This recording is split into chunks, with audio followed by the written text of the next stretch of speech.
This could have been a contender. That's not just a line, it's a cry from the edge of sanity. Marlon Brando was not just an artist, he was a gem, cracked, brilliant, and breaking. But what shattered him wasn't just fame. It was the brutal reality of the Hollywood machine. On some sets, the glamour collapsed into chaos. Directors screamed, contracts tightened like shackles, and actors pushed their minds and bodies far beyond breaking points. These are the 20 classic Hollywood films that drove actors insane. From mental breakdowns and dangerous stunts to studio manipulation and psychological torture, these legendary productions left stars permanently changed. And stick around for our final story, an actor whose real-life mental collapse was woven directly into the film without the audience knowing. Ready to uncover what the call sheets didn't say? Let's begin. 1. A Streetcar Named Desire, 1951. Vivien Leigh. Vivien Leigh didn't play Blanche Dubois, she became her. During production, Leigh's immersion into Tennessee Williams's fragile Southern belle drove her dangerously close to the edge. Already battling bipolar disorder, Leigh's intensity blurred the line between character and reality. Co-stars noted that she would weep uncontrollably between takes, whispering Blanche's lines to herself. The set wasn't a safe space. It was a psychological pressure cooker. Brando's raw method acting, Elia Kazan's manipulative direction, and the relentless schedule didn't help. When filming wrapped, Leigh told friends, "I had to play Blanche and it nearly killed me." She was never the same. Her mental health deteriorated rapidly in the years after, and her marriage to Laurence Olivier crumbled. It wasn't acting, it was emotional collapse, captured on celluloid. 2. The Wizard of Oz, 1939. Judy Garland. For Judy Garland, Oz was a nightmare masked in Technicolor. At just 16, she was force-fed amphetamines to stay thin, then barbiturates to sleep, starting a lifelong addiction. MGM executives dictated her every move, her food, her voice, her laugh. Director Victor Fleming slapped her across the face to stop her from giggling during takes. Even the ruby slippers were painful, too tight, constantly cutting into her feet. The Yellow Brick Road. A road to psychological torment. In Garland's own words, "They had us working days that were endless. I felt like I was dying inside." She emerged from Oz a star, but also a product. Brilliant, broken, and battling demons she never escaped. Not magic, but manipulation. Not a dream, but a descent. 3. The Misfits, 1961. Marilyn Monroe. Monroe didn't act in The Misfits, she unraveled. Written for her by husband Arthur Miller, the film was supposed to legitimize her as a serious actress. Instead, it exposed how fragile she'd become. Constantly late, heavily medicated, and emotionally erratic, Monroe was visibly deteriorating. At one point, she collapsed on set and was hospitalized for a week. Director John Huston kept cameras rolling during her breakdowns, capturing real pain under the desert sun. Clark Gable, already aged, was reportedly disturbed by Monroe's behavior. The production dragged on under a cloud of dysfunction. Just over a year later, both Gable and Monroe would be dead. Gable from a heart attack days after filming, Monroe from an overdose. The film was called The Misfits, and it broke every one of them. 4. The African Queen, 1951. Katharine Hepburn. Katharine Hepburn's torment wasn't psychological, it was intestinal. Filming in the Congo was an act of endurance. Swarms of insects, unbearable heat, and disease everywhere. Hepburn drank only local water to stay authentic, unlike co-star Humphrey Bogart, who drank only imported scotch. The result? Dysentery that left her weak, vomiting between takes, and delirious. At one point, she filmed a scene immediately after a violent bout of illness, still trembling and drenched in sweat. Director John Huston, ever the adventurer, was too busy hunting elephants to care. Hepburn later admitted in her memoir, "I thought I would die out there." This wasn't just filmmaking, it was a survival trial in cinematic form. 5. Lawrence of Arabia, 1962. Peter O'Toole. Peter O'Toole didn't just ride camels, he risked his life for Lawrence of Arabia. Filming in the blistering Jordanian desert, O'Toole was thrown from a camel multiple times. During one scene, his robe caught fire. In another, he was nearly trampled to death. But it wasn't just the stunts, it was the psychological toll of embodying a man who teetered between heroism and madness. Director David Lean demanded endless takes, often in extreme heat, often with no shade, no water. O'Toole's co-star Omar Sharif later said, "That desert nearly killed all of us." O'Toole began hallucinating, dissociating from the role in reality. He once muttered on set, "I'm not Peter anymore. I'm bloody Lawrence. Not performance, possession." And it scarred him. Psycho, 1960, Anthony Perkins. Anthony Perkins' psyche never left the Bates Motel. His chilling portrayal of Norman Bates was so effective that audiences couldn't separate the man from the murderer, but Perkins couldn't either. He told friends that playing Norman triggered lifelong anxiety, nightmares, and obsessive fears. Alfred Hitchcock kept Perkins isolated during production to fuel his detachment. Co-star Janet Leigh wasn't allowed to rehearse scenes with him. Even crew members said he was always off in some dark place. After Psycho, Perkins struggled to find work outside of creepy roles. He later admitted, "Norman Bates haunted me for years. I tried to kill him, but he lived inside me." What audiences didn't know? Norman wasn't fiction. He became a shadow on Perkins' soul. 7. Who's Afraid of Virginia Woolf? 1966. Elizabeth Taylor. Elizabeth Taylor gave the performance of her life, and it nearly destroyed her. Playing the bitter, booze-soaked Martha opposite real-life husband Richard Burton, Taylor plunged into emotional depths that few actors dared explore. The verbal abuse between the characters echoed their real-life marital war zone. Director Mike Nichols pushed them to the brink, encouraging real emotional wounds to fuel the drama. Taylor gained weight, chain-smoked, and often drank to match her character's venom. Crew members reported she would cry in her trailer between takes, shaken and angry. Every line felt like a dagger, she later confessed, and they were all aimed at me. Not a movie. An autopsy of a marriage filmed in real time. 8. Whatever Happened to Baby Jane? 1962. Bette Davis and Joan Crawford. This wasn't just a film, it was a war. Bette Davis and Joan Crawford's feud was legendary, but Baby Jane made it dangerous. The bitter rivals shared a set but refused to speak off camera. Davis allegedly kicked Crawford in the head during a scene. Crawford, in retaliation, filled her costume with weights to injure Davis's back during a dragging scene. But behind the pettiness was genuine psychological warfare. Crawford feared Davis's intensity. Davis called Crawford a phony of the highest order. Director Robert Aldrich didn't intervene. In fact, he encouraged the tension for realism. By the end of filming, both women were emotionally frayed. Davis later said, "We weren't acting. We were trying to destroy each other." Hollywood didn't make this madness. It just gave it a spotlight. If these behind-the-scenes breakdowns are blowing your mind, go ahead and like and subscribe, because the next 10 films are even more brutal. From Stanley Kubrick's psychological warfare to method acting gone horribly wrong, you won't believe what some actors endured just to bring you a movie. 9. Apocalypse Now, 1979. Martin Sheen. Martin Sheen didn't act insane. He was insane. At just 36, Sheen suffered a full-blown heart attack while filming in the Philippines. But that was just the tip of the breakdown. Filming with Francis Ford Coppola was chaos, delays, jungle heat, script changes, and drug-fueled cast parties blurred reality.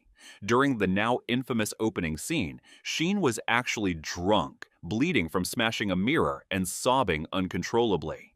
That wasn't a performance. It was a breakdown captured on film.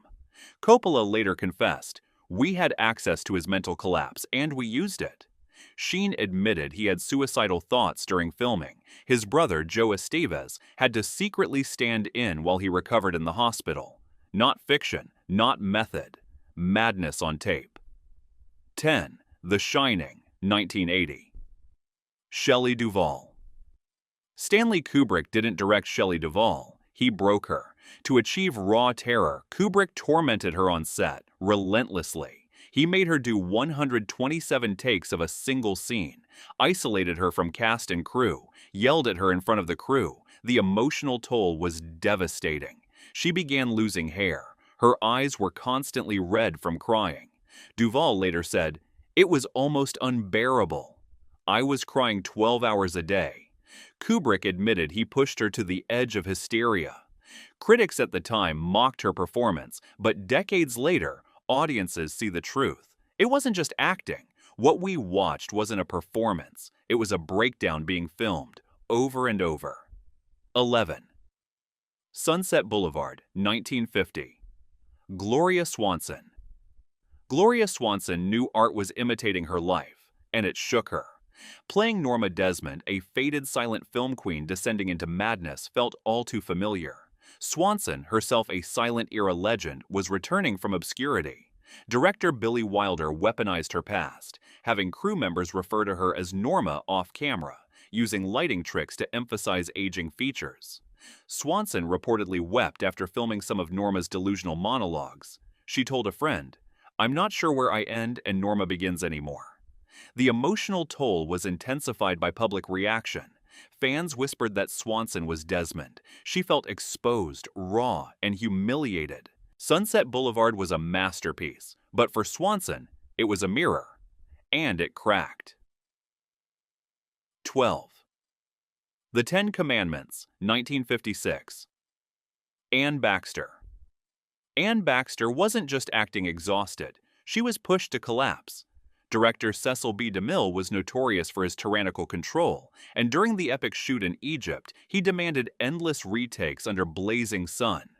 Baxter, playing the ambitious Nefertiti, wore 40-pound costumes that caused migraines and bruising. She fainted multiple times on set, dehydrated and overworked. DeMille dismissed her complaints, saying, "A star suffers for her art." But it wasn't just the physical toll. It was emotional. Baxter felt sidelined next to Charlton Heston's Moses and resented being treated as a mere prop. Years later, she admitted, "That movie nearly killed my love of acting. Not just biblical epic, it was cinematic punishment, disguised in gold." We've reached the halfway point, and it's only getting darker. In the next part, a cursed horror film that left its lead unable to sleep for months, and the romantic comedy that wrecked a megastar's marriage. You won't believe what's coming. Stay with us. 13. Rosemary's Baby, 1968. Mia Farrow. Mia Farrow's descent into madness on screen mirrored her off-camera reality. Director Roman Polanski created a paranoid atmosphere that bled into Farrow's psyche. He controlled every aspect of her performance, what she ate, how she moved, even her breathing. To make her look gaunt and vulnerable, he put her on a strict diet that left her physically and emotionally depleted. But the real trauma came during the scene where Rosemary is raped by Satan. Polanski insisted on multiple takes, filming Farrow's horrified expressions and agonizing close-up. She later confessed, "I didn't feel like I was acting, I felt like I was being violated."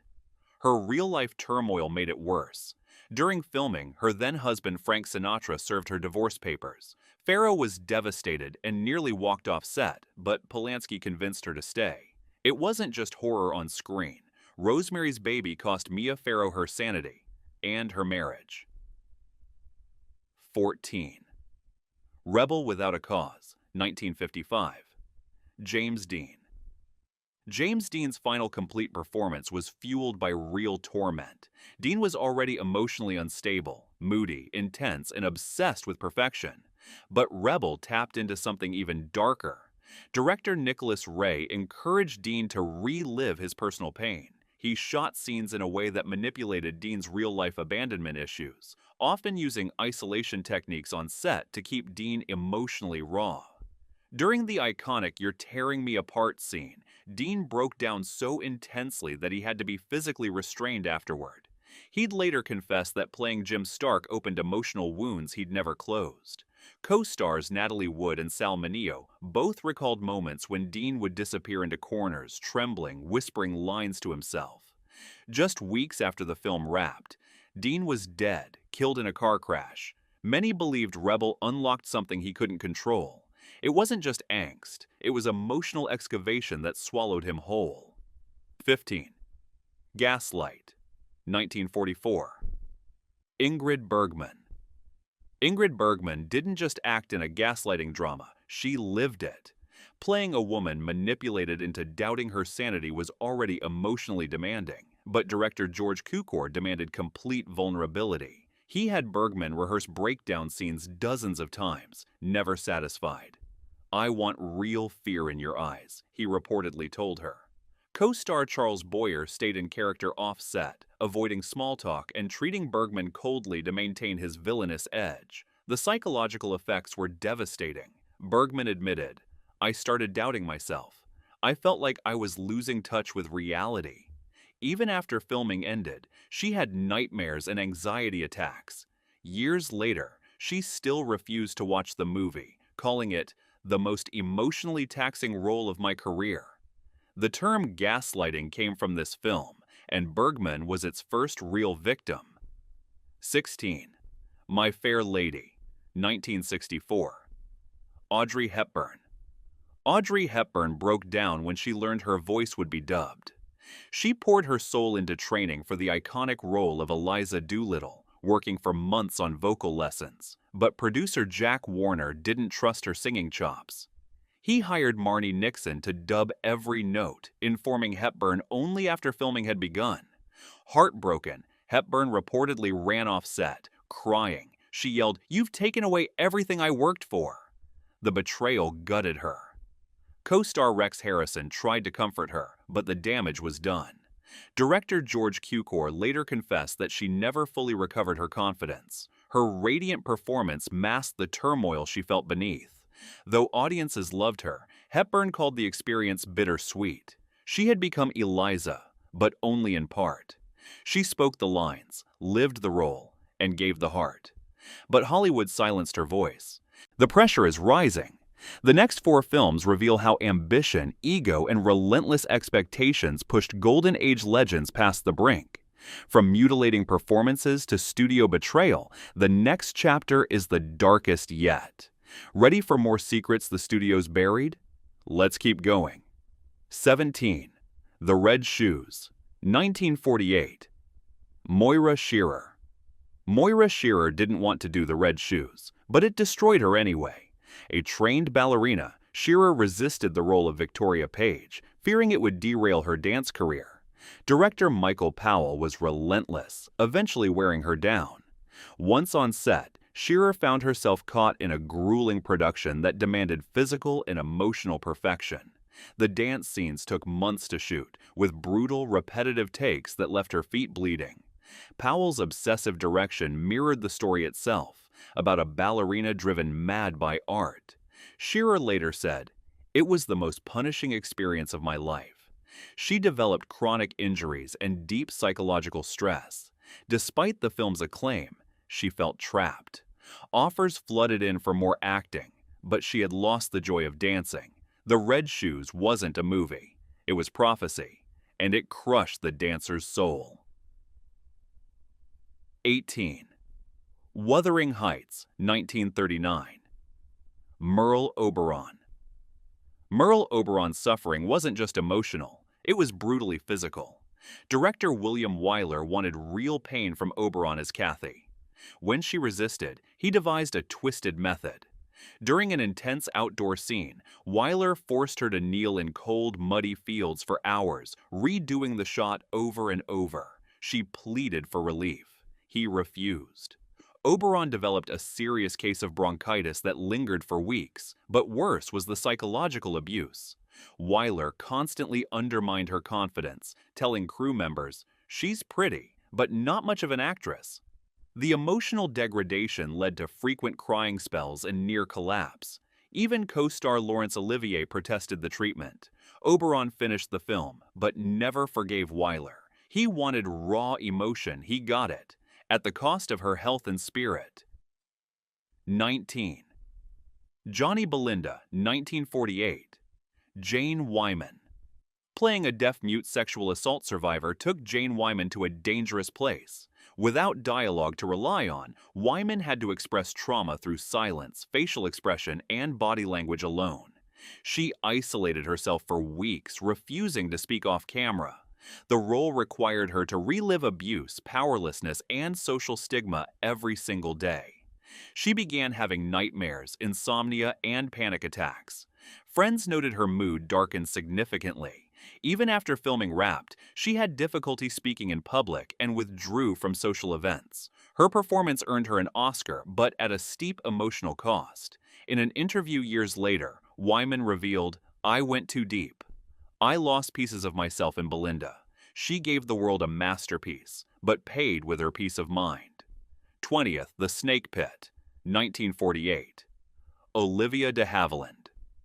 Olivia de Havilland volunteered to step into the mind of the insane and nearly didn't return. The Snake Pit was a pioneering film on mental illness, and de Havilland committed fully. To prepare, she visited real psychiatric hospitals, observing patients in padded cells. What she saw haunted her. During filming, director Anatol Litvak recreated a real mental institution's harsh conditions. Patients' cries were recorded and used during key scenes. In one chilling sequence, de Havilland is strapped to a gurney and wheeled through a ward of screaming women, many of whom were actual patients filmed on location. Olivia later admitted she suffered from dissociation and emotional trauma for months. "I began to doubt my own sanity," she said. The film was a landmark, but the actress who exposed the system almost lost herself inside it. Not just a role, a descent, and a warning. Bonus fact: Let There Be Light, 1946. Real soldiers. Before PTSD had a name, it had a face, and it was real.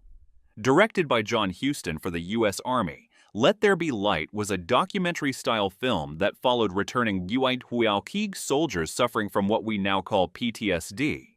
But what audiences didn't know was that the men featured weren't actors. They were real veterans having real breakdowns. Filmed inside a military psychiatric hospital, the footage was raw, painful, and utterly unfiltered. Some patients cried during interviews, others dissociated completely. One scene showed a man collapsing in tears when he couldn't remember his own name. The government found the footage so disturbing, they banned the film for 35 years. This wasn't Hollywood. This was horror without a script. Behind the lights, beneath the glamour, classic Hollywood ran on sacrifice. These weren't just performances. They were acts of endurance, emotional, physical, and sometimes spiritual. Some actors won Oscars, others lost their minds, but all of them paid a price far greater than fame. Like, subscribe and remember, what you see on screen is only half the story. Because in old Hollywood, the real drama happened when the cameras stopped rolling.